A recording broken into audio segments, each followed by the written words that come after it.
G'day, it's Nick here from ProductRex. I have a brand new update for you today with some new functionality. Without further ado, let's check it out.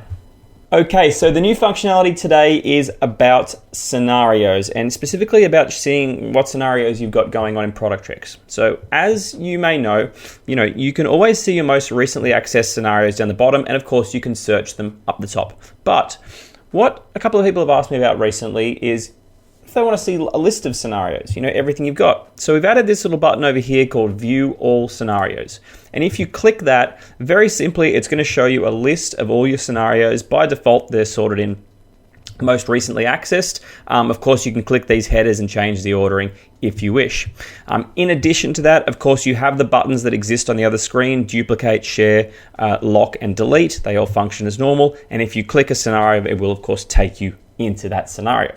In addition to that, we have an option to filter by the client name. For example, if I type my own name, you can see it will filter the list below. And we have a kind of an infinite scrolling ability here, where if you do just scroll down the list, it will just continue to load more and more scenarios until you get to the bottom. So you can basically just scroll through your scenarios if you wish. Finally, and what I think is probably the most useful function here, you can see in this case, this is my demo account, all of these scenarios are still just marked as active. I haven't done anything with them. But what you can do is really easily just work through your scenarios and mark what's happened with them, whether they've been implemented or abandoned, or of course, whether they are still active.